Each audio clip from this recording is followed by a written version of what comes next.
In the next business room, I will invite Mr. Antonio Pragliola, Managing Director of Godfathers Location Solutions, a company which provides services to the film industry. See you then.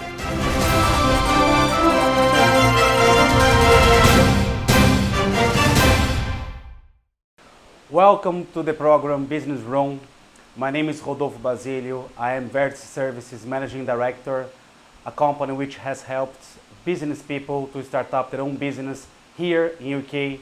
Today I've got here Mr. Antonio Pragliola, Managing Director of Godfathers Location Solutions. Thank you very much for coming, Antonio. You're welcome. May I call you Mr. Tony then? Well, you can call me Tony. Tony, because I've been with you for quite a long time. Okay. And we've become, not only you're my accountant, we've become friends, I like to believe. Thank you very much, Mr. Tony. Yeah. Mr. Tony, let's talk about your life before you start up Godfather. Okay. What were you doing? Well, firstly, I'm from a place called Naples in Italy. Yeah. Came to this country in the late 50s, early 60s. Had no formal education. My parents left me in Italy till I was 5 because they had no money and they lived in England. And they then picked me up at 5 or 6, came to this country from nothing. So you had a hard life then? My mum and dad had a hard life, but they made a life over in this country. And they've done very well. They've passed away now. They worked all their life. And same as me. My background is this. I was with my parents and I was a runaway. As many children get lost in the whole, big growing up. So I ran away from home and I slept on the streets of London. And from then on, it was a struggle, complete struggle. All my teenage years, all my 20s were quite a struggle. Had a child, had my daughter, bless her, beautiful. I love her so much. Yeah. At the age of 16, 17. So, and then I had 2 children. By the time I was 22, I was married, 2 children, and divorced. Wow, it's an interesting story, isn't it? Yes. It's a very good beginning. Well, it's the backbone of me, having a family that young. Yeah. Godfather Location Solution basically offers outsourcing services to the movie industry. How did you start at Godfather? Well, I started Godfathers about 20 years ago. I became in the industry just by sheer chance. Really? Absolute sheer chance. I was a lovely car pound manager. So, clamping, removing cars, so everybody hated me. Yeah. But what happened was a friend of mine phoned me up and says, "You've taken my boss's car, can you help me?" I, in turn, to cut a long story short, gave him some help. I released his car, and this gentleman worked in the film industry. And he said to me, "I've seen how you deal with irate people. If you ever want a job in the film industry, I'll give you a job any day." Wow. So that's how it started. Wow. And what kind of services Godfather's Location Solution offers to the film industry today? It's mainly for the location services. For example, when they decide they've got a location, we prepare it, ready to park their unit up, secure all the vehicles, park all the crew in the mornings, take care of their car. We do absolutely everything. We take the rubbish away at the end of the night. We have close protection for the big stars, VIPs. We have pickup trucks. It's grown and grown and grown over the years. It originally started as a security guard. Yeah. Literally one security guard, and it just built up from there. Yeah. And how is the experience to work side by side with actor, actress, all the people in the film industry? How easy it is to deal with these people? Yeah, they're fine. Some of them are nicer than others, with not to mention no names. Yeah, okay. I don't want no problem. No, I don't want to name drop, but I've worked on the Bond movies, the Bourne Ultimatum, Fury. I've worked with Brad Pitt. I've worked with lots of big artists. But at the end of the day, once you go to work, you're all at work, and you're all the same level. We're all there to produce a film and make a movie. We're all there, and we all just generally it's like the team meets up, the film lasts maybe 3 months, and you just gel together. And you've got the crew, you meet each other, you eat together. It sort of gels for 2 or 3 months. Yeah. It has its ups and downs, but security is the backbone of everything. We're there first, we leave last. Yeah. Wow. So then you work all day long. You work. 12 hours is a short day. So do you have time to have a breakfast? Well, everyone has their breakfast. We have to have ours last. Okay. Well, once the wheels are rolling, that's when we get time to have our breakfast and whatever. But security it sounds easy, you're just standing around, but it's a lot of committed hours. You must remember also, you have to travel to these places. Mm-hmm. You do 12 hours, so maybe 1 hour there, 1 hour back, turns into 14 hours. Yeah, and it is a high responsibility Very, job as well, isn't it? Very, but there's lots of expensive equipment. I can't imagine. You're responsible for all the equipment, you're responsible to keep everybody safe. The health and safety issue is all part of what we do. We make sure that everything's safe and sound. We have safety officers. We do kind of everything. We're kind of the backbone of it all. Yeah, and since when have you been trading in the marketplace? Training, what, security? Since when you have been trading? When did you start the business? I started business approximately, I've been in business as Godfathers for about 10 years. Yeah. I started in the film industry maybe 20 years, literally as a security guard working nights, days, and it just evolved from there. Yeah. And how the light was switched on to start this business was everybody in the film industry, in security, and when you met up with each other, yeah. The first conversation would be hello, the second would be, have you been paid?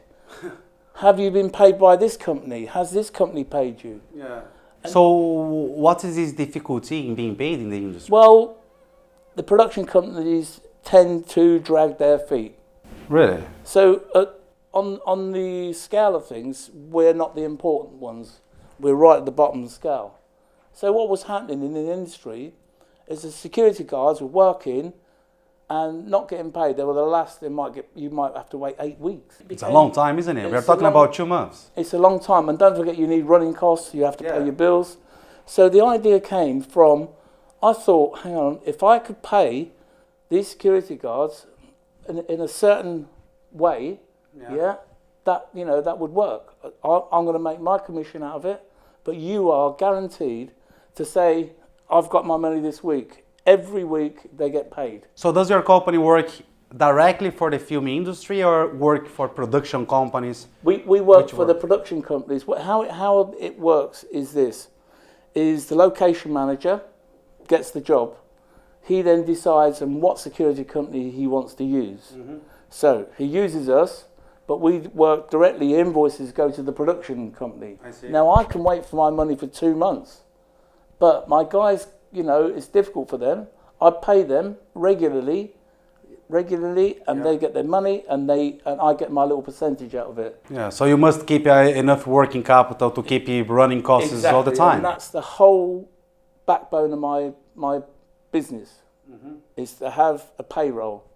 Interesting, very interesting. Yeah. And explain to me a little about your marketing strategy. What kind of marketing strategy works for a business in these segments, which has perhaps a few players and big ones? How do you promote your business? Well, the way I've promoted my business is this. I've got a bigger scope by actually supplying the bigger companies with manpower. So how it goes, the big players get a film, it lasts 3-4 months, and then they're shopping around looking for another film. What position I've put myself in is I'm friends with everybody in the industry. You must be nice, isn't it? It's not. No, I am nice. I'm naturally nice. Yeah. Believe it. You're naturally born. By the way. Naturally, I've been through a lot of things, and one of the things my parents gave me was respect, manners, and how you behave with people will take you a long way. So I've been friends with all the industry. They've known me for 20 years. I supply them with men. So no matter who's working in the industry, in London especially, I will always get a call.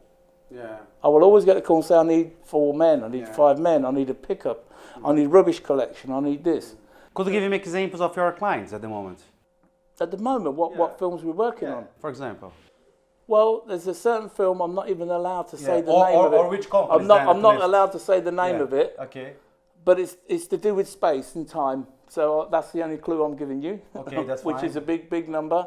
We're working on lots of different things. For which companies do you work with? I mean, like, is it Universal? It is. No. We're indirectly. Yes. It's Walt Disney. Yeah. Warner Brothers. You know, I work for all the big American companies indirectly. I.e., someone will get the big contract, but then they always will phone Tony, Godfathers. Yeah. I need manpower. I need extra manpower. Can you supply me with manpower? And that's why my scope is bigger. The guys stay with me because they know the odds are they're going to be working. They might not be working on this project. They might be working on this project or that project. But the backbone of my workforce is you will get paid on the dot. This is the most important. Most important. My guys sometimes stand and work the same hours as another man. They might be getting paid less, which they will be paid less because these work directly. So they might be paying less, but they'd rather work with me because they know the structure I've got for payment is always good. Not only that, I base my work on I know all my workers. You could give me one name of my worker and I'll say he's got 2 kids, he lives here. It's a very personal family business. Yeah. And does your company work mainly in UK or work overseas as well? We don't do overseas. We do all over the UK. We do a lot of commercials. There's one commercial that's just come out. I'm absolutely proud to be working with it. If anyone gets a chance to have a look at it, it's to do with the Olympics, Paralympics. And I worked 2 weeks on this. The advert is absolutely a special advert. All these people are disabled. It was 2 weeks of hard work, but the actual TV commercial for Channel 4 has come out. It's just recently come out. If you ever get a chance to see it, it's fantastic. I'm very proud to work on that, actually. And how many employees plus, let's say, subcontractors the company have at the moment? At the moment, it sort of varies. I mean, I have a core of, say, 15 people that work with me all year round. As busy as, as it gets busy, there's what we call the next circle. And as it gets busy, I'll call for a next circle. I also have network all over the country. For example, I've got a job going in Bristol. In the next couple of weeks. So I've got a link there. I'll phone up and say, right, can you supply me X and Y men? And then it all goes through Godfathers and it works. Do you have any hobbies? Because I know that you are also involved in documentaries. So what kind of documentaries you are involved? Well, I've got a couple of projects going and they're ongoing projects documentary-wise. One of my main passion is music. My main passion, I listen to music, I go to lots of concerts. What kind of music do you like? At the moment, the hot property at the moment is Gregory Porter. I love jazz. You do? Gregory Porter is absolutely brilliant at the moment. I love jazz though. But back to the documentary, I'm on this long-going project because of my background being Italian, Brazilian, Polish, African. All kinds of people have come to this country, made their money. The older ones now I'm talking about, they've made their money, their life has come to a point, think I'll go back. They go back thinking that it's all's going to be great and I'll go back. But there is, the backbone of this documentary is the people who have left this country and want to come back. They want to come back to this country because they've done 30 years of life here. Culturally, they adapt everything. They seem to still have in their mind that they'll go back to what they left. Things have changed. And there's a lot of people out there. There's lots of sad stories. Sad stories. This is a very interesting point. How do you see Brexit affecting your business or the film industry as well? Well, at the moment, it's actually, in my opinion, and the way I foresee it, because the dollar... the pound is the dollar, you can get more pound for your dollar. For me, it's a good thing. Because the main production companies over here are Disney, all the big production companies, so they're going to get more for their money working over here. Oh, this is very interesting, for me, it's a kind of a good thing. So it hasn't affected your business? At the moment, it's very early days, as you know. You know, it all depends on how it all goes. But at the moment, logically looking at it, financially, if the dollar can buy more pound, and they can get more done for their money. Yeah. Because we're talking £100 million projects. Yeah. You know, we're talking massive money. Yeah. So, you know, a little percentage on one side or another is obviously a lot of money. Yeah. So I think, personally, I think it's a good thing for me at the moment. That could all change. Yeah. In any company, usually, we've got 3 clear positions. The first one is the salesperson, the creative side. Mm-hmm. This is this individual. The second one is the manager, is basically the person who manages the business. Yeah. And the third one is the administrator, doing the admin, the paperwork. Yeah. How do you see yourself? Do you see yourself as the salesperson, as the manager, or as the administrator at the moment? At the moment, I'm I don't know, I'm kind of everything. But at the end of the day, it's me and my credibility in this industry that's pulling the whole thing. I have some great workers and they're doing a good job. But at the end of the day, they all know Godfathers for Tony. Yeah. Should I say your employees, they are your company treasure at the moment? Yeah, I'm nothing without them. Yeah, so if they are totally satisfied with the work, the clients will be satisfied as well. I'm nothing without them. I'm only one man. But what I do, my people who work for me, I make sure that they have the same ideology as me. Yeah. Helpful, respectful, timekeeping, always do a good job. You always do them key things, they'll call you back. Yeah. I also heard that you are looking to write a book. Is that correct? Well, you want to be a writer? Few people have asked me to write my story. Yeah. It's going to be a biography about Mr. Tony. Well, it's just. I mean, if I could just ask you a question. Can I? Yeah, of course you can. I want to ask you a question. Yeah. Can you remember the first thing in your memory bank? The first thing as a child. What's your first memory? My first memory? Yeah. Well, of life. Well, actually, I don't know. So do you know? You must start somewhere. You've got to start somewhere. Oh my God! I think my head works differently from. Well, you must have started somewhere.